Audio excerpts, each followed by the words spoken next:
Terima kasih Pak Santoso. Saya minta persetujuan kawan-kawan yang hadir hari ini. Yang akan bertanya ada 18 tersisa. Pak Santoso ini adalah orang terakhir yang datang tidak terlambat. Setelah itu jam 11 semua masuk terlambat. Itu loh.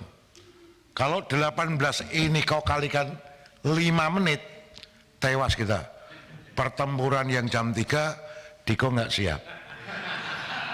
Kan gitu loh. Energinya habis. Atas dasar kewenangan tatib yang ada pada saya, bahwa pimpinan rapat punya kewenangan penuh melakukan jalannya rapat, maka yang 18 ini mohon maaf karena Diko juga sudah datang terlambat, kita kasih waktu 3 menit saja. Setuju? Nah ini gimana 2 menit? 2 maksimum 3. 2 maksimum 3 menit. Silakan Mr. Arsul Sani.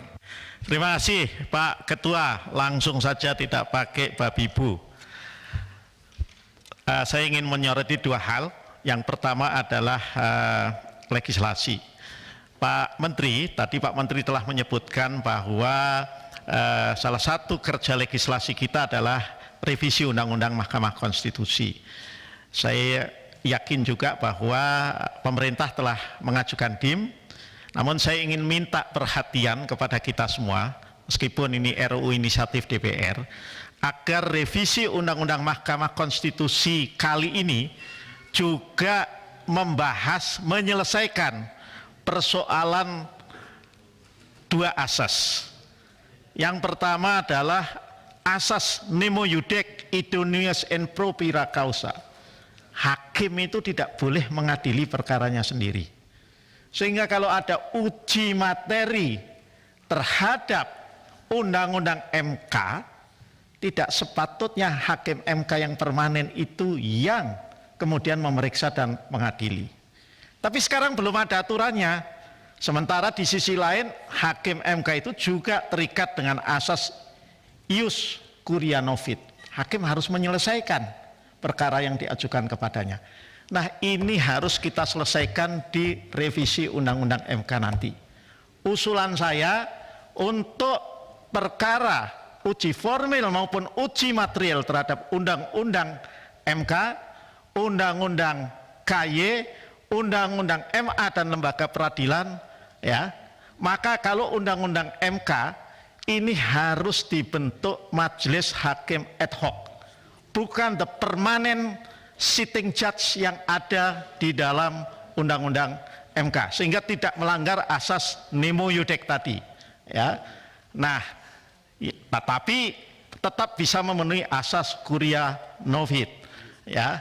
Nah, kalau kemudian yang diadili adalah Undang-Undang MA, Undang-Undang Komisi Yudisial dan Undang-Undang, maka 3 hakim MK yang dari Mahkamah Agung, kalau dia nanti setelah selesai masa jabatannya belum pensiun kembali, ya setelah selesai 15 tahun, itu dia juga tidak boleh sit in that case. Itu, jadi itu catatan yang pertama yang ingin saya sampaikan, ya. Yang kedua, saya ingin menyampaikan lagi karena ini aspirasi yang datang dari berbagai diaspora Indonesia seluruh dunia, Pak Menteri.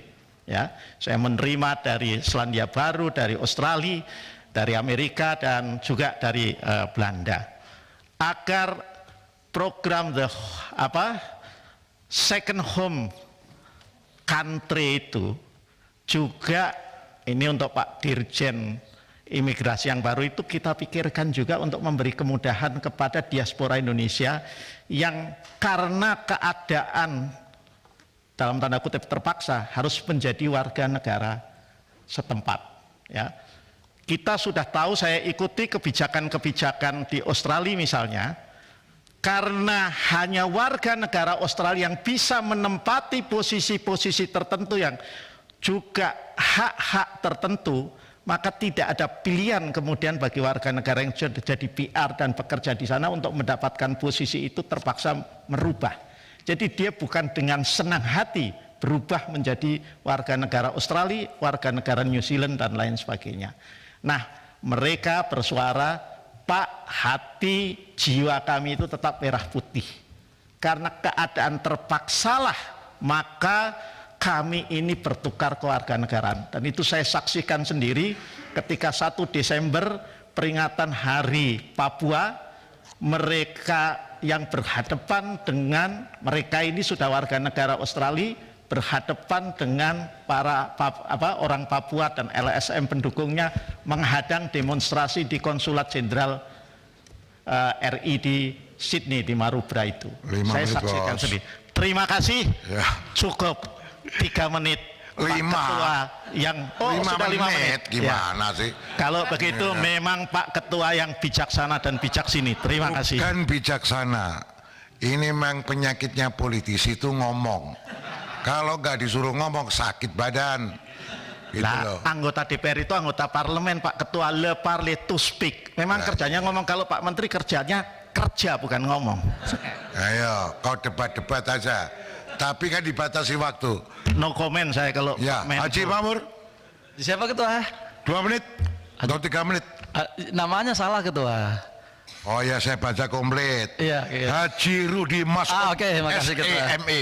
Terima kasih Ketua, pimpinan yang kami banggakan beserta dengan rekan-rekan. Assalamualaikum warahmatullahi wabarakatuh. Pak Menteri beserta dengan Pak Sekjen dan Dirjen serta seluruh jajaran. Saya nggak banyak-banyak Pak, dibatasin. Pak Menteri, saya mau ingin mengucapkan dulu dengan sahabat-sahabat kami yang bergabung, Bapak Simli, selamat bertugas Pak. Kang Asep, selamat bertugas Kang Asep. Banyak persoalan yang dihadapi dengan bangsa kita. Saya pertama ingin menyorotin saja berkaitan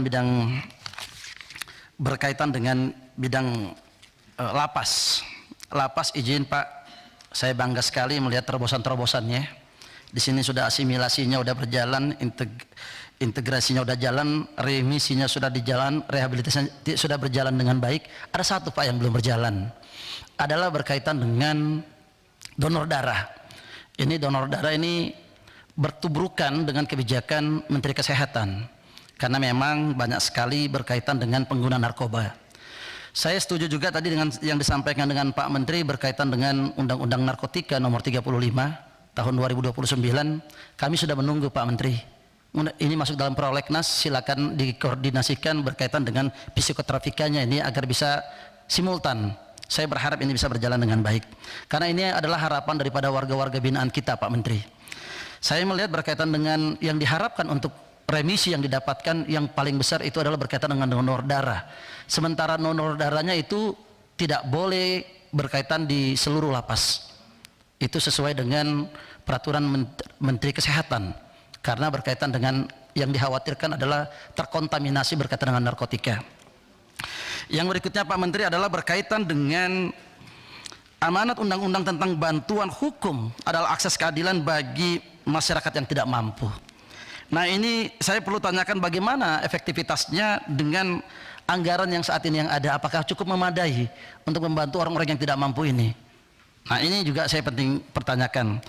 Yang berikutnya adalah berkaitan dengan imigrasi. Saya pertama Pak Dirjen, ini luar biasa ya, banyak sekali terobosan-terobosannya, tetapi yang saya sorotin bukan terobosan. Satu, pimpinan ini agak penting ini karena berkaitan dengan tenaga kerja asing. Saya perlu ini pengawasan terhadap orang-orang asing ini. Timporannya ini perlu sekali. Saya dapilnya Kalimantan Timur, tidak terlalu banyak warga asingnya, tetapi sangat merisaukan berkaitan dengan pembangunan smelter dan industri-industri yang ada di Kalimantan Timur. Kalimantan Timur saat ini menjadi ibu kota negara. Ini perlu kita jaga dari sekarang. Jangan sampai banyak permasalahan. Yang terjadi adalah terbatasnya aparatur-aparatur kita dari Kemenkumham untuk mengawasi orang-orang asing itu. Kami ada di Kalimantan Timur. Saya tidak usah menyebutkan Kalimantan lain, Kalimantan Timur saja itu di Kutai Kertanegara, di Bontang, di Kutai Barat. Ini menjadi persoalan ini. Ini mohon, ini apalagi di daerah ibu kota baru, kita berdampingan dengan ibu kota baru. Ini perlu diawasin sekali. Karena kenapa mereka masuk sebagai turis, tetapi mereka melaksanakan pekerjaan. 4 menit bos. Terima kasih kalau begitu pimpinan. Ya, Akhirul kalam. Wabillahi taufiq wal hidayah. Wassalamualaikum warahmatullahi wabarakatuh. Ya, kalau aku agak keras, mohon maaf ini. Premannya agak keluar di berikut. Saudara sekalian, John Kennedy Aziz. Ya, Jenderal Jeki Uli. Terima kasih Bapak Pimpinan beserta anggota DPR. Saya sedikit saja Pak. Saya nanti berikan saja beberapa masukan dari daerah untuk imigrasi. Ini ada permintaan bantuan Pak kepada Bapak Menteri sebisanya untuk daerah tertentu di NTT tolong diberi bantuan kapal untuk petugas imigrasi. Saya memberi contoh ini daerah perbatasan Oepoli. Lucu memang Pak. Kalau kita ke sana, saya sudah ke sana Pak. Jadi saya sudah tahu jalannya karang Pak. Jadi kalau kita jalan tuh ban pecah itu karena terbelah oleh karang Pak. Sedang dari pihak tim-tim kalau ke daerah itu perbatasan itu jalannya bagus dibuat oleh Wijaya Karya dan sebagainya. Dari Indonesia yang buat Pak. Jadi ini mohon bantuan supaya kalau bisa dipenuhi untuk petugas yang kerja di sana. Saya tidak banyak demikian dan saya sampaikan nanti lampiran untuk pertanyaan. Terima kasih. Ini mohon perhatiannya dari Pak Jenderal ini kaitannya sudah tahun elektoral. Jadi itu kaitannya nanti dengan elektoral. Berikut Wihadi Wianto. Lewat. Siti Nuriska Putri Jaya. Kamu silakan. Lewat juga. Ada Pak Kenan. Terima kasih pimpinan atas waktunya. Oh iya. Oke. Assalamualaikum warahmatullahi wabarakatuh. Selamat siang, salam sejahtera untuk kita semua. Yang saya hormati pimpinan serta rekan Komisi 3, yang saya hormati Pak Menteri, para dirjen serta seluruh jajarannya. Yang pertama saya ingin ucapkan selamat bertugas untuk para dirjen baru bergabung. Terima kasih Pak Menteri atas paparannya yang komprehensif. Secara prinsip selaku Mitra Komisi 3, saya berikan apresiasi Pak atas penerapan Digital Government Award dan dukungan kepada Kementerian Hukum dan HAM agar tahun anggaran 2023 ini dapat maksimalkan penggunaan anggaran Pak untuk meningkatkan pencapaian kinerja pegawai dan semoga semua program prioritas dapat terrealisasi dengan baik.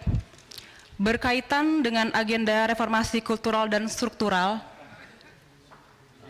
yang didorong oleh Pak Menteri, ini jangan kemudian hanya menjadi lip service saja nih Pak, tetapi benar-benar harus dikawal dan diwujudkan secara penuh sehingga optimalisasi kinerja pegawai di lingkup Kemenkumham dapat berjalan dengan baik dan terlihat secara jelas peningkatannya. Kemudian berkaitan dengan sejumlah RUU yang masuk dalam daftar prolegnas 2003-2023 dapat didorong dengan maksimal agar juga dapat menjawab kebutuhan dan tantangan bangsa kita ini Pak. Lalu yang terakhir, sejauh ini kita selalu pusing dengan tata kelola di lapas Pak Menteri. Kita selalu temukan kondisi lapas yang tidak representatif dan tidak manusiawi serta over kapasitas. Yang ingin saya tanyakan Pak Menteri, bagaimana evaluasi Bapak sampai hari ini tentang tata kelola lapas di Indonesia? Kalau bisa Pak Menteri dapat disajikan datanya tentang jumlah lapas dan warga binaan serta rasio keberadaan lapas terhadap jumlah warga binaan di seluruh Indonesia Pak Menteri. Terima kasih pimpinan. Terima kasih Mbak Rizka. Berikutnya Romo HR Muhammad Syafi'i. Lewat. Bagus. Dr. Nasir Jamil. Terima kasih Ketua. Penghormatan saya untuk Menteri Hukum dan HAM dan seluruh jajaran yang hadir. Yang pertama saya ingin mengingatkan terkait dengan penjelasan di halaman 30 reformasi SDM dan kelembagaan. Di Undang-Undang ASN di bab 15 ketentuan penutup di pasal 132 disebutkan bahwa kebijakan dan manajemen ASN yang diatur dalam undang-undang ini dilaksanakan dengan memperhatikan kekhususan daerah tertentu dan warga negara dengan kebutuhan khusus. Mudah-mudahan Pak Menteri beserta Sekjen bisa memperhatikan ya ASN yang ada di daerah-daerah khusus dan juga bagaimana warga negara dengan kebutuhan khusus. Yang kedua, warga negara asing yang masuk secara ilegal maupun yang legal. Oleh karena itu, kebijakan soal visa on arrival itu yang tadi saya lihat dari 60 menjadi 80 sekian, tetap saja memperhatikan aspek keamanan negara dan juga kesehatan masyarakat kita di Indonesia. Oleh karena itu juga dalam konteks warga negara asing, saya ingin meminta perhatian Kementerian Hukum dan HAM soal warga atau etnis Rohingya yang selalu terdampar ke Aceh. Mungkin karena kami orang Aceh sama mukanya, jadi mereka datang ke Aceh, Pak. Mereka nggak berani datang ke Nias karena beda orang Nias dengan orang Rohingya. Dan yang kedua yaitu warga negara asing yang menjadi warga negara Indonesia. Mudah-mudahan di samping peraturan-peraturan yang ada, kebijakan-kebijakan dari negara terkait dengan warga negara asing yang ingin menjadi warga negara Indonesia. Apakah mereka dengan latar belakang bisnis, kemudian juga seni, dan lain sebagainya juga harus diperhatikan. Dan yang paling terakhir adalah desa sadar hukum, yang saya lihat semakin meredup, bahkan seperti matahari yang tenggelam di ufuk barat. Jadi tidak nampak lagi desa sadar hukum, padahal dalam pandangan saya desa sadar hukum ini sangat dibutuhkan ya dalam konteks bagaimana kita mengatasi persoalan-persoalan penyakit-penyakit masyarakat yang hari ini semakin mencuat dalam kehidupan berbangsa dan bernegara. Terima kasih Ketua. Wassalamualaikum warahmatullahi wabarakatuh. Terima kasih Mas Dr. Nasir Jamil. Berikutnya Mr. Cukan Putih Sabto Pribowo. Terima kasih pimpinan untuk mempersingkat, jadi nggak pakai yang terhormat-terhormat, makan waktu. Assalamualaikum warahmatullahi wabarakatuh. Saya langsung aja Pak Menteri, Pak Yasona Lauli, saya di sini Pak. Jadi saya mengingatkan pada semuanya, kita rapat dengar pendapat ini bukan sekedar ritual saja ya, mengukurkan kewajiban gitu. Persoalan lapas, Pak Dirjen Lapas, sejak saya masuk Komisi 3 ini seringkali diungkapkan over capacity. Dan saya sering ke Dapil Pak Dirjen. Dan itu banyak hal yang menurut saya tidak ada tindakan-tindakan yang tidak biasa gitulah kira-kira, bisa kemudian ada solusi di dalam over capacity. Saya pernah mengungkapkan di ruang yang sama, ruang yang terhormat ini setahun yang lalu, tahun 2022, Pak Dirjen, mengenai keadaan lapas di Dapil saya yang sangat tidak layak. Bahkan saya mengungkapkan sudah ada Pak Yasona waktu itu keinginan untuk tukar guling Pak, karena posisinya ada di tengah-tengah kota.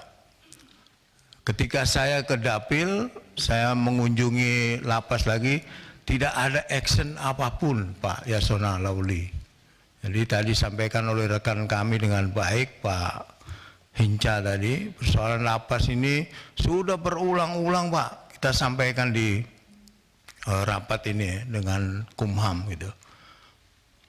Pemerintah memang bukan bawaan DPR, DPR juga bukan atasan pemerintah. Kita sejajar Pak, kita punya fungsi pengawasan kepada pemerintah gitu. Jadi saya melihat, ya saya apresiasi ke Pak Yasona Lauli, saya kira Pak Menteri ini bekerja keras lah. Tapi jajaran Bapak ini perlu dilecut lebih ini Pak. Nah, nggak ada gunanya kita rapat ini, kemudian muncul kesimpulan, kita bertanya, Menteri menjawab, Dirjen menjawab, lalu di lapangan tidak ada perubahan apa-apa. Jadi saya minta Pak Yasona Lauli, apa yang tadi dibicarakan di sini itu juga ada konkret Pak. Salah satu contoh tadi yang saya sampaikan, ini salah satu aja Pak Dirjen Lapas, Dirjen Pas. Jadi tidak ada perubahan Pak. Yang tadi saya bilang itu 2 kota di Dapil saya yang kondisinya tidak hanya over capacity tapi sangat mengenaskan Pak. Jadi mohon ini juga ini bukan soal kaitan dengan tahun elektoral, tapi ini memang benar-benar sudah berkali-kali saya sampaikan di sini. Jadi kayaknya dikacangin saja gitu loh, saya lihat. Jadi hanya bertanya, menjawab, kemudian setelah itu udah selesai gitu. Saya kira itu Pak Ketua, tapi sebelumnya saya ingin mengucapkan selamat ke Pak Asep, kemudian ke Pak Silmi. Saya yakin Pak Asep ini akan membawa Direktorat PP menjadi lebih baik ke depan. Juga Pak Silmi, saya juga nggak tahu Pak Silmi dari Direktur Krakatau Steel Pak ya, bisa loncat ke Dirjen Imigrasi ini. Bapak sakti betul ini menurut saya. Saya kira itu Pak Ketua. Terima kasih. Assalamualaikum warahmatullahi wabarakatuh. Waalaikumsalam. Berikut Mr. Arteria Dahlan. Terima kasih Ketua, Pak Menteri, Pak Sekjen, para Dirjen dan jajaran pejabat utama yang saya hormati. Pertama-tama kami apresiasi Kementerian Kumham. Tadi kalau ada yang mengatakan Pak Menkumham kurang berprestasi, saya pikir kurang pas. Mungkin saya orang yang tidak sepakat. Kita kan harus kedepankan objektivitas. Saya lihat bagaimana reformasi birokrasi di Kumham hadir. Bagaimana kualitas pelayanan publiknya hadir. Kita ke penjara, penjaranya beda itu. Kita ke imigrasi, imigrasinya beda. Kita ke KI, ke AHU, beda semua. Ngelihat pegawainya aja beda Pak Menteri. Gagah-gagah, cantik-cantik, pinter-pinter, hebat-hebat semua. Ini kan bagian daripada perubahan. Sekarang sudah punya yang namanya core values, bahasanya keren lagi, berakhlak itu. Terima kasih Pak Sekjen itu. Tadi juga selamat datang 2 peluncur-peluncur baru, patriot-patriot Kumham yang jago di bidangnya ini. Ada Pak Asep, Dirjen PP, ngelotok hukum. Ini andalannya Pak Jaksa Agung kalau kita bahas undang-undang kejaksaan. Ada Pak Silmi yang profesional yang handal, kalau Pak JB bilang sakti ya orangnya sakti Pak. Selaras dengan kebutuhan organisasi semuanya. Pastikan memberikan penguatan ini. Tapi saya ingatkan Pak Silmi, dulu di RUT KS kan kita nguasain. Sekarang ada yang namanya menterinya Pak. Jadi memang harus tahu komando. Pak Sekjen, terima kasih sekali. Saya mau bicara mengenai undang-undang prioritas Pak. Kami punya kepentingan agar undang-undang desa direvisi. Apa materi muatannya? Bagaimana masa jabatan kepala desa 9x2, penguatan kedudukan kepala desa dan perangkat, perlindungan hukum kepala desa, jaminan sosial diri dan harta benda kepala desa, kemudian juga ketentuan mengenai pilkada. Ini bukan buat pemilu Pak. Saya dari awal sudah menginisiasi waktu saya di Komisi 2 Pak. Dan alhamdulillah kemarin sudah menjadi kesepakatan untuk ini bisa masuk prolegnas prioritas. Terakhir masalah tata batas desa, karena semua desa ini sekarang namanya desa wisata Pak. Tanah itu rebutan semua. Dan kami mohon nanti dibantu Pak Menteri. Berikutnya juga mengenai partisipasi publik. Kementerian Kumham ini luar biasa. Sekarang ini saya juga bingung kalau orang undang-undang dibilang tidak partisipatif. Wong sekarang pakai email aja bisa ngasih kok draftnya ke Menkumham. Itu. Ya Pak Asep ya, apa yang tidak dilibatkan rakyat ini? Anda pakai handphone klik, masukkan pasal sekian masuk Pak. Kalau memang nggak ada keterlibatan publik, tapi mohon humasnya juga dibantu Pak. Nggak ada Pak, negara ini sudah begitu akomodatif bagi rakyatnya Pak. Berikutnya mengenai RKUH Perdata Pak. Saya mohon maaf Pak Menteri, itu postur, materi muatan, sistematika pengaturannya buruk sekali Pak Asep. Itu harus dibongkar ulang lah kalau tidak boleh diperbaiki ulang. Untuk Pak Dirjen Pas, ini luar biasa Pak Dirjen, saya tapi mengingatkan ada utang Pak Dirjen itu 2 RPP sama berapa Permen Kumham itu. 8 apa 10 itu jadinya nanti Permen Kumhamnya.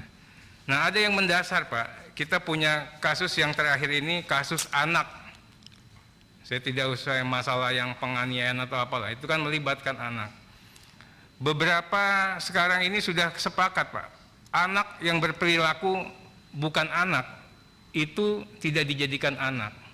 Tapi hukum universal masih mengatakan di bawah 18 tahun itu anak. Nah ke depan kita harus antisipasi Pak, misalnya anak yang sudah melakukan hubungan seks berkali-kali, ya kan, begitu ada kasus, apa di treatment sebagai anak juga, yang kayak begitulah. Nah ini akan menjadi kajian 2-3 bulan ke depan, mungkin tidak hanya di Indonesia, ini di dunia nih, mengenai status anak. Dan kami mohon juga RPP sama Permen Kumhamnya mengakomodir itu. Kemudian mengenai masalah rubasan Pak, kita mohon adanya peningkatan dan penguatan, bahkan mungkin rekrutmen ASN khusus untuk rubasan. terkait apa untuk juru taksir barang, Pak. Juru taksir barang yang dititipkan, seperti barang-barang berharga ya dan sebagainya lah. Ini penting. Pak Dirjen sekali lagi apresiasi kerja-kerja hebat, nitip itu patriot-patriot lapas itu. Pak Andap kan polisi, kalau polisi jaga huru-hara 1:2 Pak. Kalau di lapas 1:80 Pak Andap. Jadi memang pasukan-pasukannya Pak Renhat ini luar biasa. Untuk imigrasi, Pak Silmi. 5 menit sudah. Ya sedikit Pak, ini penting Pak. Tadi katanya Pak Supriyansa, ya, jatahnya John Kennedy Pak, dikasih ke saya katanya. Udah lewat. Ya. Imigrasi sebagai regulator pada bandara internasional agar mendesak BUMN, tadi dikatakan autogate itu. Yang salah itu bukan imigrasinya Pak, BUMN fasilitatornya untuk menyiapkan sarana autogate terutama pada Bandara Suta dan Ngurah Rai. Sekarang ini Pak, autogate dipakai untuk WNI. WNI di Ngurah Rai cuma 5%.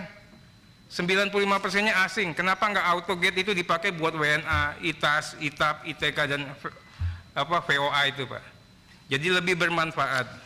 Kalau bicara antrian, kita ini berani komplain antrian masuk di Indonesia Pak. Kita ke Belanda pada ngantri panjang kita diem aja. Kita ke Turki ngantri panjang kita diem aja. Jadi nggak usah khawatir masalah antrian Pak. Berikutnya mengenai sudah masalah... dong, udah nambah 1 menit. Cukup ya. Ini mohon izin. Tinggal terakhir Andi Rio. Terima kasih pimpinan. 5 menit juga. Enggak, 1 menit. Janganlah. Bismillahirrahmanirrahim. Assalamualaikum warahmatullahi wabarakatuh. Pak Menteri beserta jajaran yang saya hormati, selamat untuk saudara saya, sahabat saya Pak Silmi Karim atas jabatannya sebagai Dirjen. Pak Asep. Saya langsung saja Pak. Ini kebetulan ada sedikit curhatan atau masukan. Mohon maaf Pak Dirjen Ahu. Ini kebetulan ini masuk di wilayah Bapak. Ini ada teman-teman notaris Pak. Ini konflik organisasi antara pengurus BP ini dengan 24 pengurus wilayah organisasi. Ini sebenarnya sudah masuk juga di sini nih berkasnya ya. Cuma kita belum ketemu, tapi udah secara pribadi mereka sudah ngontek-ngontek. Intinya mereka ini sebagai dasarnya adalah tentang dibatalkannya 2 kali kongres Pak ya. Yang pertama di Riau, yang kedua itu yang di Cilegon kemarin. Dan mereka sebenarnya harapannya dalam hal ini Departemen Hukum selaku pembina dan pengawas organisasi notaris berharap mungkin sikap yang netral mungkin dari Departemen Hukum dalam hal ini tentang bagaimana sebenarnya organisasi ini bisa kembali utuh, tidak tercerai, karena bagaimanapun juga ini kan salah satu organisasi terbesar yang tidak terpecah. Artinya dia tunggal Pak, dia nggak seperti yang lain. Dia tidak seperti organisasi yang lain yang ada 2 atau 3, kalau ini hanya 1. Mereka berharap bahwa seumpama jangan sampai ada terjadi dualisme atau bagaimana. Itu aja harapannya teman-teman di pengurus ini, dalam hal ini PP ini dengan 24 pengurus wilayah organisasi notaris tersebut. Itu mungkin Pak, sekian, terima kasih. Assalamualaikum warahmatullahi wabarakatuh. Terima kasih. Saya perpanjang dulu sampai jam 2. Ini masih ada 2 orang fraksi PDI Perjuangan yang masih punya hak bicara, tetapi hari ini saya atur untuk tidak bicara, kita berikan kepada Pak Menteri. Ya, Pak Menteri, mohon pertanyaan dijawab. Yang tidak ada di ruangan ini lompati aja. Ada. Karena kurang menghormati pertanyaannya sendiri. Kan gitu ya? Setuju ya? Setuju. Kami berikan Pak Menteri, monggo. Baik, kalau dijawab detail ini bisa sampai jam 6 Pak Ketua. Kalau misalnya berkenan untuk detail nanti kami jawab secara tertulis, tetapi overall ini saya kan tahu lah maksudnya teman-teman. Tapi ada hal-hal yang saya harus jawab soal Dirjen Pak Silmi, Pak Asep. Ini kan harus TPA, open bidding. Jadi kita buka open bidding, masuk. Saya kirim 3 di TPA dengan Presiden. Ya, yang putusan TPA diputuskan oleh Presiden dan setelah mendengar semua. Jadi kalau imigrasi itu ada satu orang imigrasi, ada dari luar, ada Pak Silmi. Jadi bukan menjawab Pak Beni, bukan tidak ada orang yang dari imigrasi yang kita masukin ke dalam. Tapi kalau putusan TPA mengatakan yang dipilih adalah darah baru, darah segar, dan mencoba yang itu adalah kewenangan TPA. Jadi saya kira sudah dijawab. Saya jawab ini Pak Taufik Basari ini soal, saya kira ini penting. Terima kasih Undang-Undang Narkotika, rencana undang-undang ini akan kita segerakan, dan DIM yang nanti Pak Dirjen PP, DIM yang memang sudah sejalan dengan rohnya, kita inkorporasi aja di dalam pasal-pasal sehingga nanti memudahkan. Sependapat sama ini tadi dengan Pak Taufik Basari, ada beberapa termasuk Pak Hinca dan beberapa teman-teman soal KUHP. Pertama, Pak Dirjen PP juga sudah laporan ke saya merencanakan konsentrasi kita tidak hanya di kampus, tapi nanti mulai mengarah kepada APH. Supaya yang menggunakan nanti APH. Mengapa dulu ini ke kampus-kampus, jangan salah ngajar nanti muridnya. Sekarang kan sudah mulai, jadi kampus dosen-dosennya, kendati pun itu mereka adalah pakar-pakar hukum pidana, tetapi kan ini yang baru. Saya kira Panja dan Komisi 3 lebih paham filosofi di belakang dan perdebatannya. Karena itu digumuli bukan hanya sebulan, bertahun-tahun kita membahasnya di sini. Maka ke kampus. Tapi saya setuju juga kampus-kampus di kita barangkali juga perlu Pak. Saya sangat senang kalau Komisi 3 ikut bergabung, Pak Dirjen PP nanti siapa yang ditugaskan, kalau boleh dari Panja yang lebih dalam, untuk nanti bergabung dengan kita pergi ke daerah, kampus-kampus jauh juga kita pertimbangkan. Tetapi saya kira APH kami mendorong juga misalnya, karena kalau semua dana dari Kementerian Hukum dan HAM, kita tidak punya cukup dana nantinya. Maka kita juga mengajak kampus yang mau mereka membiayai acara di sana, kita tinggal mengirimkan orang datang. Kejaksaan, kepolisian dan lain-lain, mereka buat acaranya, kita mengirimkan tim kita yang dari Komisi 3, dari tim kita bisa datang ke sana. Ada yang memang kita fasilitasi. Jadi kalau bisa terjadi seperti itu, pengacara nggak usahlah kita yang bayarin mereka. Banyak pengacara top, organisasi-organisasi pengacara, Peradi, apa yang lain-lain itu buat, undang anggotanya, kita datang menjelaskan. Dan ini kan tidak cukup satu kali Pak. Misalnya buku pertama, apa hal-hal yang penting soal KUHP pidana, itu benar apa yang dikatakan Pak Taufik Basari, bukan berarti kalau pengacara hebat sudah tahu langsung otomatis semua. Mungkin tahu kepailitan perdata, tapi KUHP pidana kan kita tidak menjadi expert dalam semua hal. Maka ketika dikatakan nanti akan kalapas yang menentukan siapa yang akan diperpanjang atau yang dihukuman mati, saya pikir itu out of bound. Jangankan untuk merubah hukuman mati menjadi hukuman seumur hidup dan apa. Remisi aja harus ada TPP sampai ke menteri. Kalau perubahan hukuman sekarang, kalau misalnya seumur hidup mau ke penjara, harus ke presiden. Jadi kan kita nanti akan turunkan PP-nya, bagaimana perubahan itu dalam 10 tahun, apa yang harus dipenuhi supaya bisa dia menjadi hukuman seumur hidup atau prison sentence. Jadi ini kan masih panjang. 3 tahun ini kita punya cukup waktu untuk tapi saya sependapat Pak, bagaimana nanti dengan setelah sosialisasi ke penegak hukum mulai mensense. Tadi Pak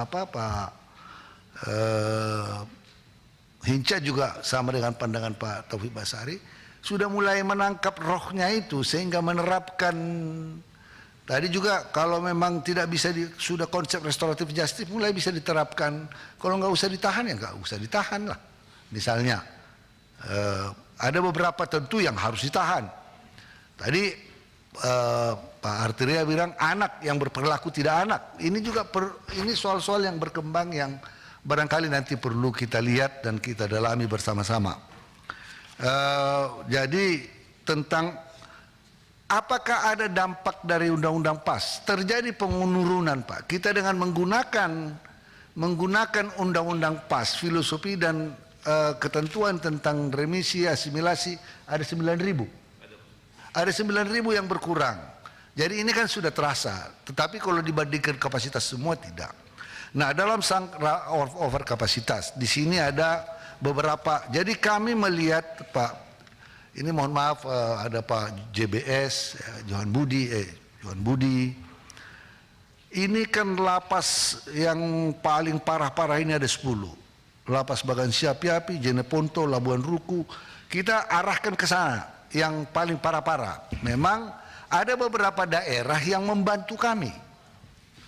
Itu Bekasi, kota Bekasi itu kita dibangunkan. Boyolali kita dibangunkan, Pak. Jadi tidak hanya tanah. Sekarang Interupsi pimpinan. Boleh interupsi pimpinan sedikit aja? Boleh. Ya, Silakan. Pak Lauli yang saya hormati.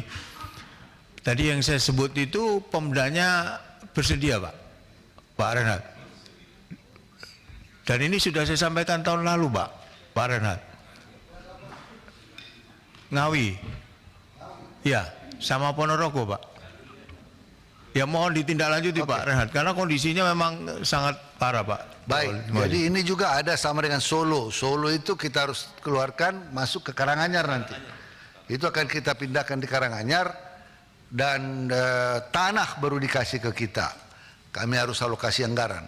Nah, Ngawi nanti kalau memang Pemdanya sudah apalagi mau dulu menambah kantor dan lain-lain, nanti blok kami akan, karena ada banyak sekali yang harus kita bagi-bagi dan konsentrasi pertama adalah di mana tempat yang paling parah. Bagian siapa-siapa akan kelar.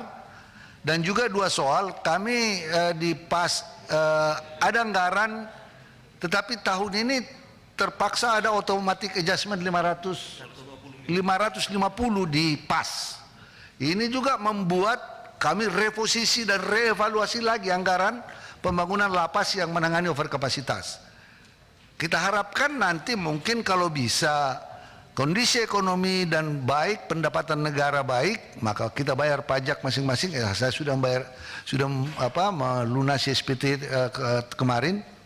Walaupun ada peristiwa pajak yang lalu, tapi kita harus bayar pajak banyak-banyak supaya ada bangun lapas lagi, Pak Ketua.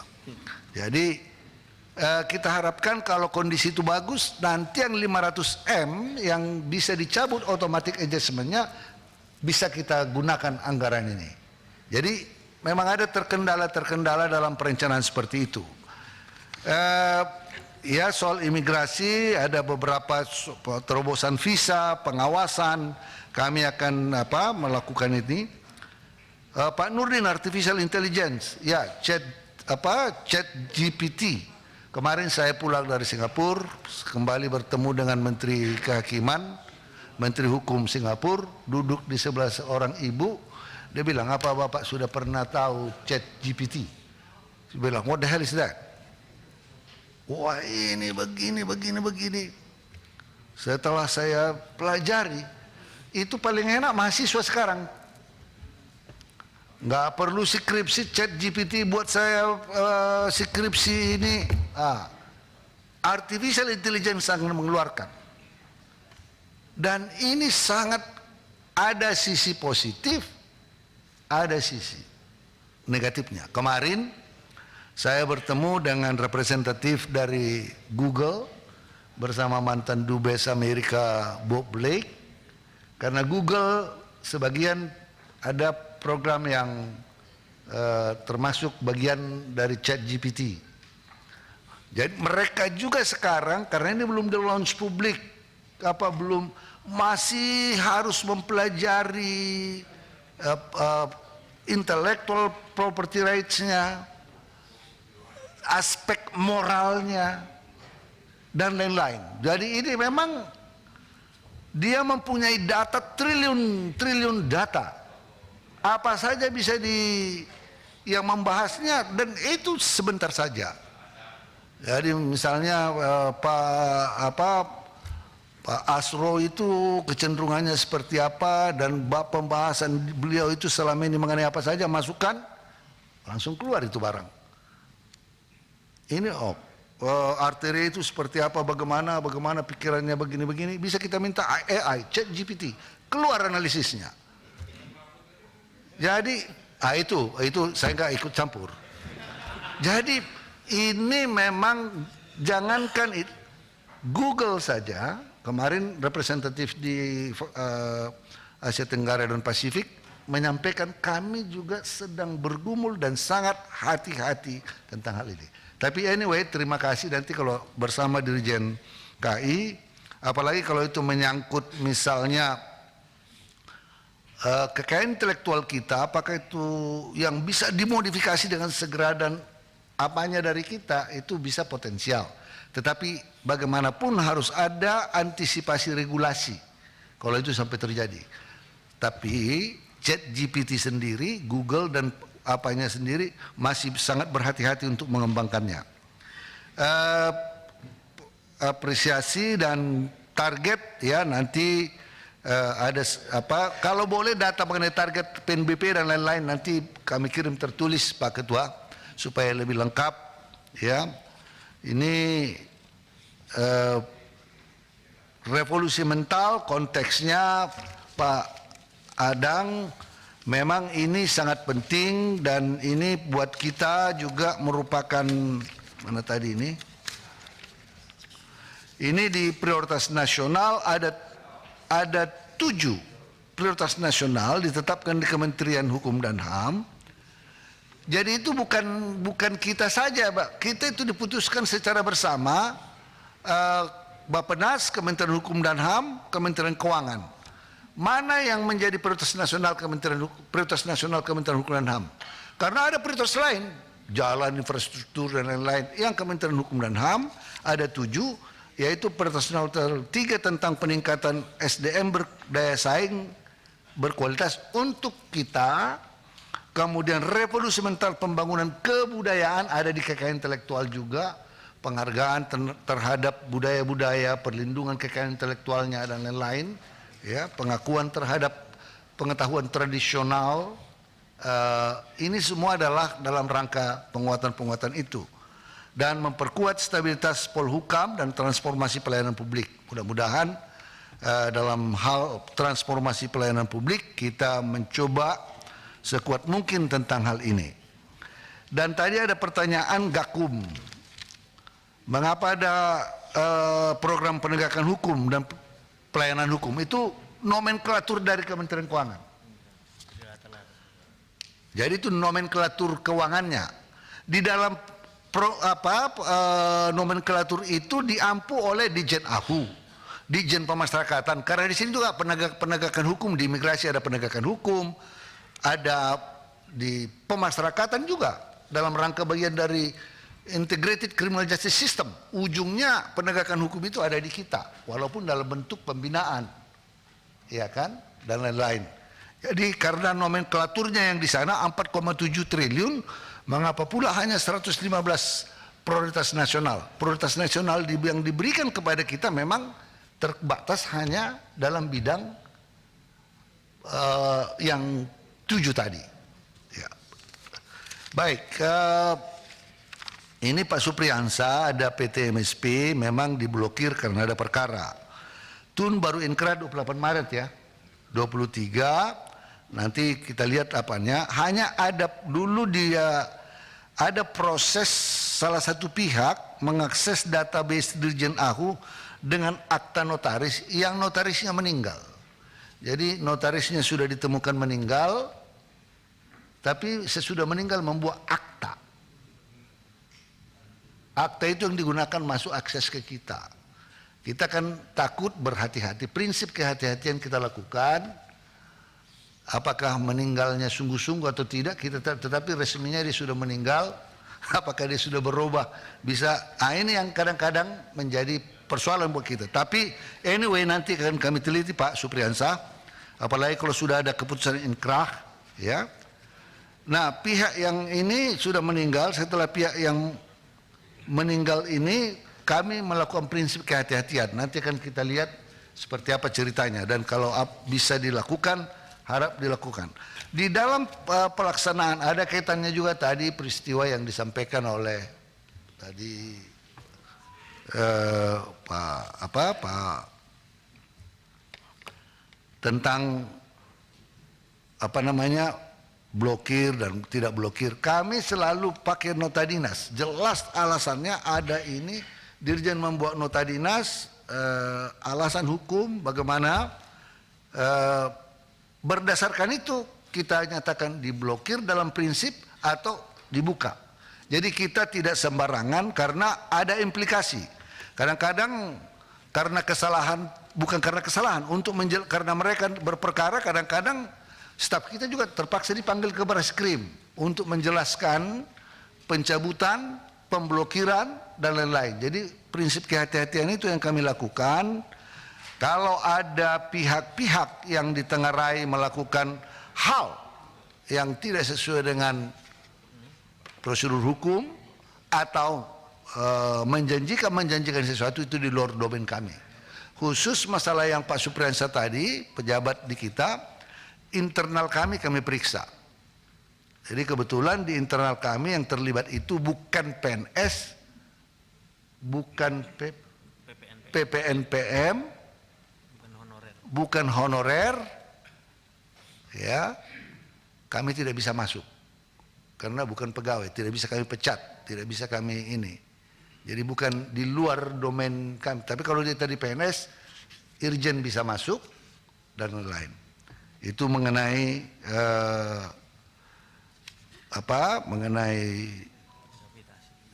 gratifikasi. Pak Rano Asep di Tangerang nanti tadi sudah ya, nggak ada lagi, tapi nanti kami akan pelajari seperti apa.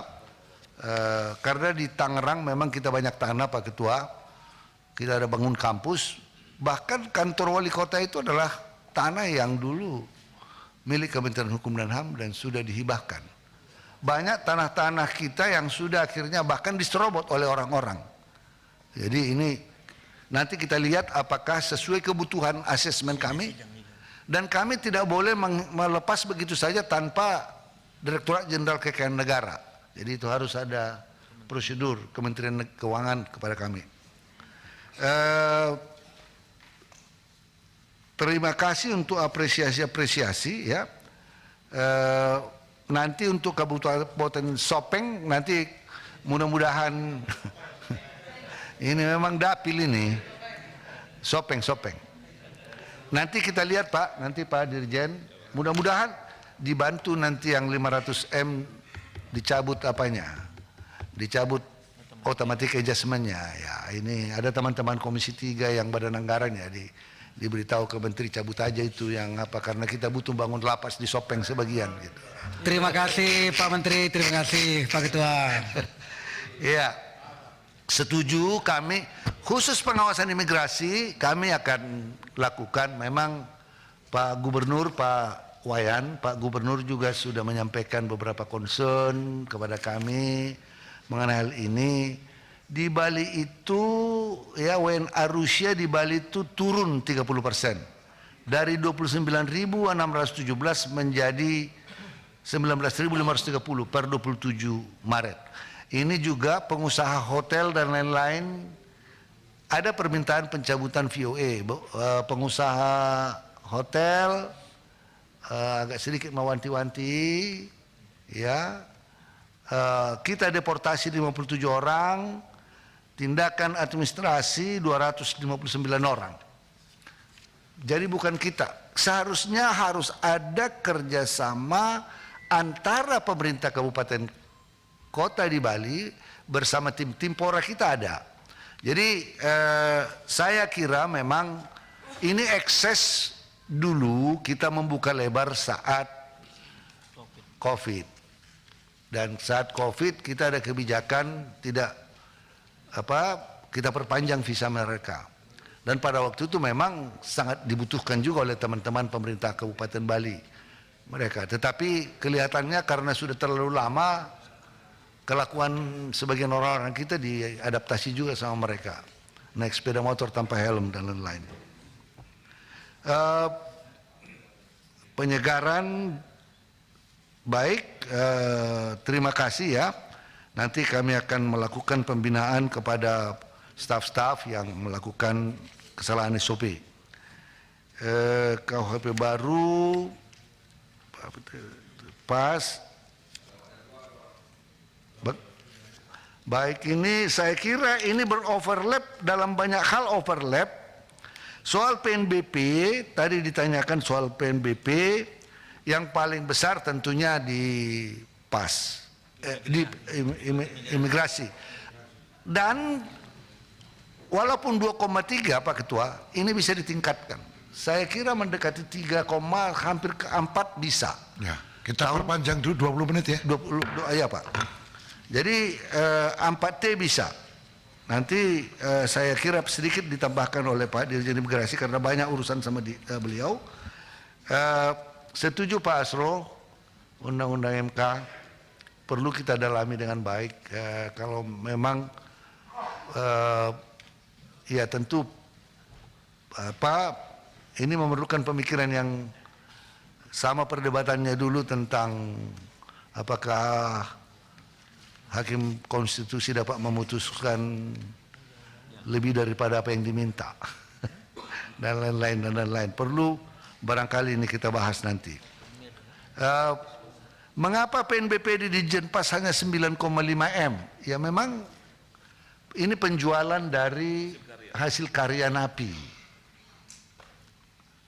Kita tidak ada menyewakan yang lain-lain. Jadi ini sudah, kalau dari segi ini napi menjual sesuatu, kita bahannya dari kita, nanti itu masuk menjadi PNB kita. Jadi ini wajar, sangat kecil. Justru kita subsidi. Dan Ditjen yang paling banyak memakai uang APBN kita adalah Ditjen Pas. Iya, Ditjen Pas, Pak. Jadi hanya PNBP-nya kecil. Cross subsidi. Yang paling kaya yang sebelah kiri saya. Setuju diaspora Indonesia. Ini perdebatan asal kita keluar negeri. Kemarin saya berbicara dengan Pak Dirjen, kita akan berikan kemudahan. Ya, setuju Pak. Bahkan kalau diaspora kita bahkan meminta duit ke kewarganegaraan, dan itu panjang ceritanya. Kalau itu panjang ceritanya. Saya sudah katakan kepada mereka, ya mungkin berapa generasi lagi lah. Ya, betul. Ya, belum bisa. Nah ini terima kasih masukannya, ini soal donor darah nanti kami diskusikan ini dengan Kementerian Kesehatan ya. Karena soal donor darah ini apakah bertentangan atau harus ada screening dulu. Biasanya setiap donor darah harus ada screening dulu oleh petugas. Jadi kalau darahnya mengandung sesuatu yang tidak benar, darah biru misalnya, ya nggak bisa dikasih Pak. Nanti jadi bangsawan semua mereka. Baik, reformasi ASN, Pak Nasir kekhususan, saya paham maksudnya, ya. Nanti di daerah-daerah khusus kita akan buat kriteria khusus. Baik, saya kira ini terima kasih. Ini tadi dari Pak Rio. Ini Pak, memang dua-duanya sudah saya terima. Sama-sama keras kepala. Saya sampai ngancam. Kalau begitu udahlah kita rubah undang-undang jabatan notaris. Kita kasih aja beberapa organisasi notaris. Mengapa tidak? Sama pertengkaran yang terjadi di antara pengacara, Pradi. Pradi diakui bukan pecah satu, Pak, pecah tiga. Tiga-tiganya sudah saya temui sampai sekarang belum bisa bersatu. Bahkan dengan Pak Menko Polhukam, kami bertiga buat, saya Pak Menko dengan Pak Otto, Luhut, Univer, bikin surat perjanjian bersama, enggak jalan. Nah, sama dengan yang ini tadi. Saya bilang kalian lebih hebat dari partai politik. Partai politik aja bisa kita selesaikan. Ini tidak, Pak. Kita sangat netral. Ini paksakan di Cilegon, saya bilang nggak bisa. Hanya yang sana paksakan di sini karena ribut, nggak bisa. Jadi ini kedua belah. Kita katakan kemarin kita buat bulan 8, sekarang konsolidasi, tetapi dengan e-voting nasional. E-voting nasional kita buat karena apa, Pak? Notaris itu harus dirubah anggaran dasarnya. Karena notaris itu one man one vote. Jadi kalau kongres itu siapa yang bisa memobilisasi sebanyak-banyaknya? Seharusnya kan seperti P3 harus mewakili musyawarah. Bukan, Pak, anggota muktamarnya itu kan mewakili DPC, mewakili DPW. Ini enggak semua anggota. Nah, akibatnya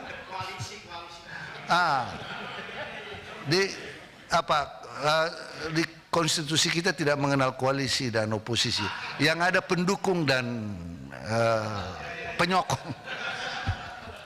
Jadi saya kira nanti kami akan, kalau ada pikiran-pikiran, Pak, kita dudukkan bersama. Kita dudukkan bersama. Saya tidak mau saya sempat mau di fait accompli sama mereka untuk buat di Cilegon, saya bilang no. Karena di situ rupanya setelah dilihat hotelnya yang bagi kelompok yang lain tidak bisa lagi, sudah di booking duluan sama kelompok pendukung tertentu. Hotelnya terbatas.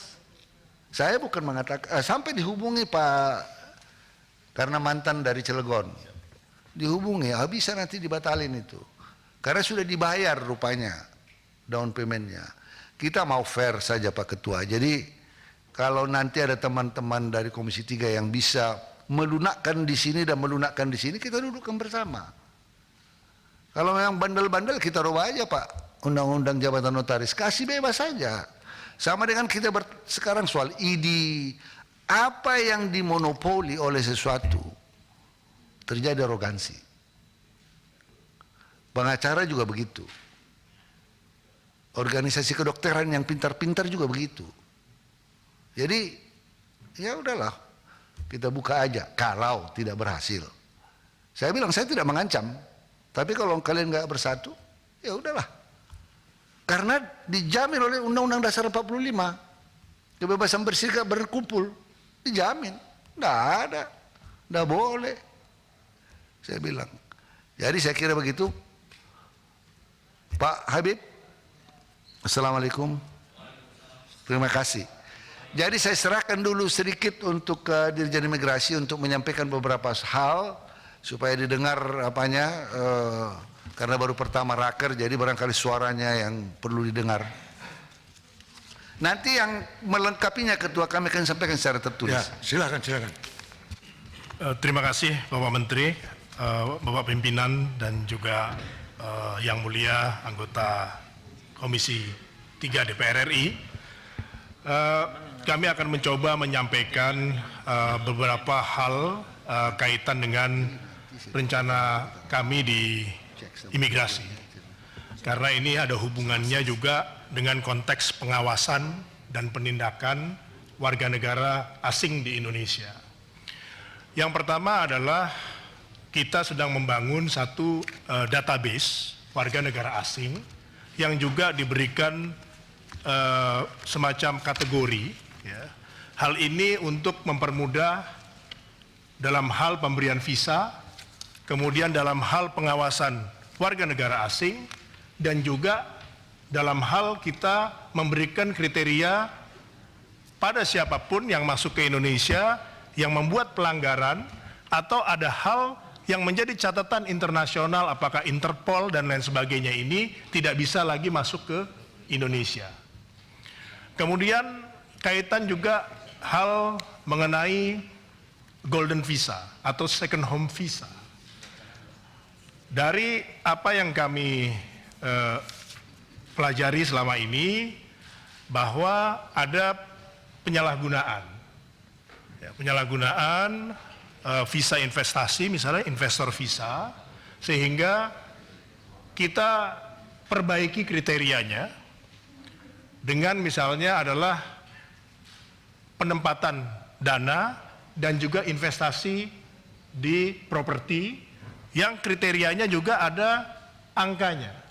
Dan kita pelajari juga referensi dari Singapura, Uni Emirat Arab, kemudian beberapa negara Eropa yang memberlakukan golden visa seperti Hongaria dan Portugal, itu diperoleh satu angka yang kira-kira memang tidak jauh dan kita bisa berkompetisi. Jadi prinsipnya adalah kita menghadirkan pelintas yang berkualitas, bukan pelintas yang membuat masalah. Nah, ini diperlukan kecermatan kita dalam membuat kriteria dan juga dalam hal kita membuat indeks visa.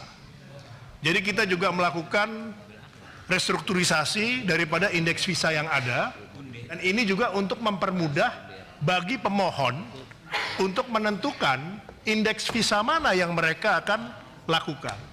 Dan hal ini juga sudah sebagian kita lakukan secara online.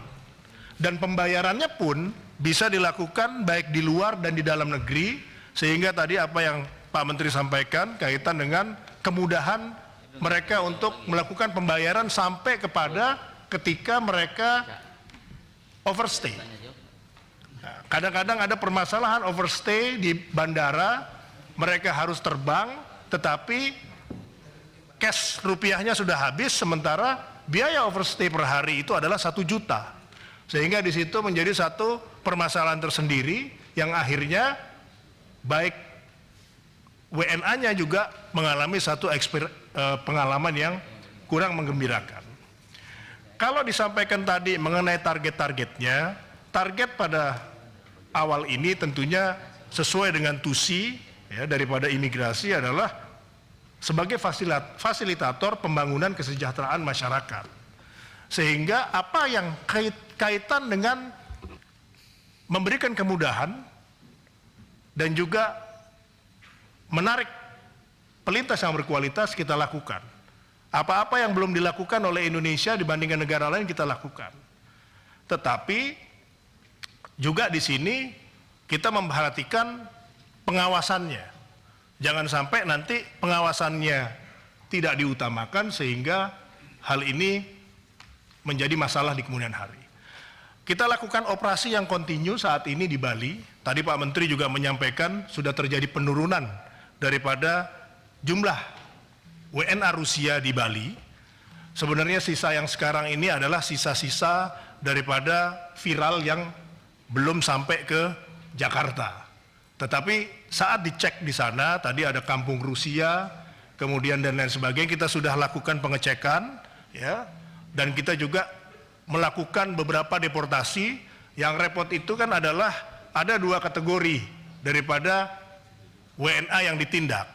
Ada yang ditindak, yang rame, kemudian ditindak, kemudian hilang. Ada yang senyap, ketika ditindak ribut. Nah, ini ada. Misalnya adalah kita tangkap ada 3 wanita di Bali berprofesi sebagai PSK misalnya. Pak Ketua, sedikit Pak Ketua. Sedikit Pak Ketua, 1 detik. Selesaikan dulu Pak Sami. Terus kemudian kemarin juga kita ada tangkap ada 4 warga negara India. Jadi kalau kita bicara mengenai pelanggar itu hampir rata. Jadi ada Rusia, ada India, terakhir Polandia yang berkemah di Balai Bengong itu juga kita deportasi, dan juga hal ini juga merupakan satu bagian daripada pengawasan kita. Mungkin itu Pak Menteri, Bapak Pimpinan yang bisa kami sampaikan. Terima kasih.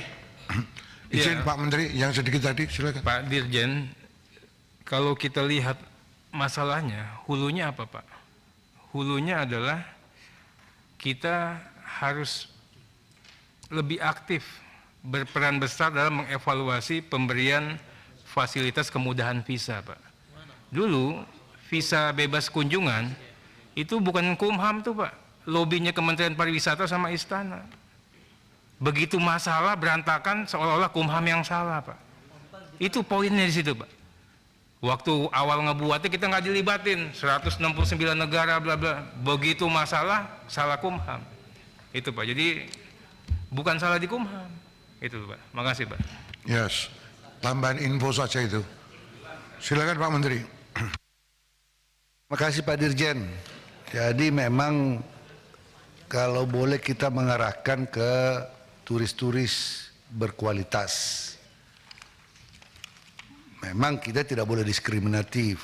Dulu justru kami pada waktu bebas visa 169 negara, PNBP langsung terjun bebas. Langsung terjun bebas Pak. Pasca Covid kita batalin semua visa bebas. Kemudian mulai VOA kami dapat 4 triliun Pak. Walaupun di target kami tahun ini 2,3. Tapi kami hakul yakin ini bisa sampai seperti angka yang kemarin Pak. Bisa lebih dengan pengembangan visa-visa investasi, visa baru yang kami lakukan. Kami tetap hati-hati. Benar apa yang dikatakan tadi salah seorang. Ada visa, ada mafia-mafia yang kasih 1 miliar rupanya bukan investasi. Hanya masuk di sini cari bisnis lain. Jadi memang pengawasan kami perlu lakukan dan sekarang barangkali dengan Dirjen yang baru mulai menata ulang jenis visanya. Diperbanyak indikatornya sehingga memudahkan untuk controlling. Nah, ini yang sedang kami lakukan. Dan satu lagi tentang autogate yang di Soekarno-Hatta Pak Iksan itu bukan milik imigrasi. Yang belinya itu Angkasa Pura dulu. Diserahkan ke kita dan kami mengucapkan terima kasih. Hanya tidak compatible pada waktu itu. Ya, jadi anyway, kedepannya kita akan membuat perubahan-perubahan dengan Pak Dirjen yang baru. Terima kasih Ketua. Izin nanti kami akan serahkan jawaban tertulis yang lebih komprehensif dalam waktu yang tidak terlalu lama. Terima kasih. Terima kasih Pak Menteri dan seluruh jajaran. Kita telah mendengarkan jawaban Pak Menteri beserta seluruh jajaran. Oleh karena itu, untuk kelanjutan rapatnya kita tayangkan draft kesimpulan. Ini draft kesimpulan kita tayang. Mohon bantuannya kepada kita ngobrol laki-laki terus yang wanita lah. Adinda yang cantik Rizky untuk bantu baca putusan. Kiri belakang. Oh iya. Izin Ketua Rizka, Ketua. Iya. Pak Ketua ini sebenarnya yang Ini memang saya salahkan tapi pada protes semua ini orangnya. Orang cantik selalu dibela. Silakan. tahu juga Pak Ketua licin-licin ini kan. Kesimpulan rapat kerja Komisi 3 DPR RI dengan Menteri Hukum dan HAM Republik Indonesia masa persidangan 4 tahun sidang 2022 hingga 2023 Rabu 29 Maret 2023. 1. Komisi 3 DPR RI meminta Menteri Hukum dan HAM RI dan seluruh jajarannya untuk meningkatkan kinerja dalam pencapaian target dan pelaksanaan program kerja di tahun 2023. Internal Komisi 3, oke. Sedikit lagi pimpinan. Ya. Serta terus meningkatkan transformasi pelayanan publik yang mendukung pertumbuhan ekonomi nasional. Bungkus, Pak Menteri. Berikut. 2. Komisi 3 DPR RI dan Menteri Hukum dan HAM RI bersepakat untuk melakukan percepatan pembahasan dan penyelesaian rancangan undang-undang terutama terhadap RUU tentang narkotika untuk dapat mendukung reformasi sistem peradilan pidana terpadu. Pimpinan, yang nomor 2 ini sebelah kanan pimpinan. Yang kemarin kita bahas undang-undang narkotika itu kita tunda karena mau kita gabungkan dengan psikotropika. Ya. Ya, jadi saran saya kita tambahkan karena itu digabungkan dengan psikotropika. Masih judul narkoba, masih judul. Yo, ini dari informasi belakang, prolegnas masih narkotik, Pak. Nanti kalau udah masuk balik, masukin. Diperubah. Setuju pimpinan. Ya, Pak Menteri. Lebih dari setuju Ketua. Ya, setuju. Berikut. 3. Komisi 3 DPR RI meminta Menteri Hukum dan HAM RI untuk mengoptimalkan implementasi undang-undang pemasyarakatan dan membuat desain besar, master plan, strategi penyelesaian overpopulasi yang terjadi di berbagai lembaga pemasyarakatan serta diserahkan kepada Komisi 3 DPR RI. Oh, itu Pak Dokter kau punya. Ya, saya setuju nih pimpinan, tapi kalau dimungkinkan masa waktunya tidak terlalu lama pimpinan. Ya, itu kan nanti juga breakdown undang-undang pemasakan kan tadi RPP-nya sudah ada. Sudah 2 tadi RPP-nya. Begitu. Mengoptimalkan implementasi atau apa? Pak Reza ada masukan ke Pak Menteri? Ini nanti anggarannya keluar kalau kita perangi, Pak. Berisi overpopulasi ini. Kawan-kawan Komisi 3 semua oke? Bungkus Pak pimpinan. Menteri? Karena ini yang nanti berdampak elektoral, Pak. Di wilayah. Silakan, Mbak Rizka. 4. Komisi 3 DPR RI meminta Menteri Hukum dan HAM RI untuk meningkatkan fungsi pengawasan terhadap orang asing dan melakukan pencegahan pelanggaran keimigrasian secara ketat dan kolaboratif bersama seluruh pihak terkait sesuai dengan ketentuan perundang-undangan. Pak Menteri? Oh. Nah, dengan demikian nggak ada tambahan? Sebulan? Cukup ya? Oke. Saudara Menkumham dan jajaran yang kami hormati, sebelum menutup raker ini, Komisi 3 akan menyampaikan kepada Menkumham tentang pengaduan masyarakat, Dumas, dan Kunker untuk kunjungan DPR untuk 6 provinsi, yaitu DKI, Jabar, Sulut, Sultra, Maluku, dan Papua Barat. Jadi kami ada pengaduan dan hasil kunker kita mohon diterima. Kita terima, nanti dilihat ke Ya, mana, bagian Pak? mana aja ya. Santoso. Saya kasih.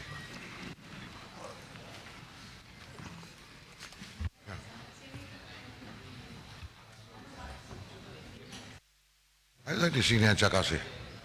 Ya, biar foto. Foto. Itu yang penting. Ini Pak Pangeran. Ngadep sini Pak Pangeran.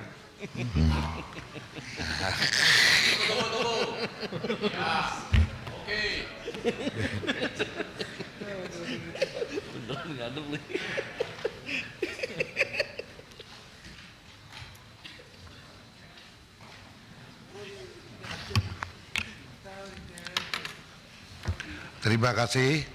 Dengan seluruh rangkaian rapat yang sudah kita jalani bersama ini, maka rapat kerja Komisi 3 dengan Kementerian Hukum dan HAM kita akhiri.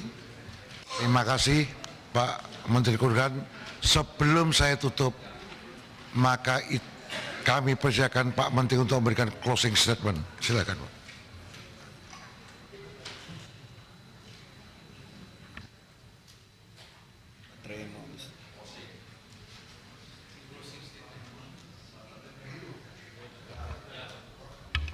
Tes. Oh ya.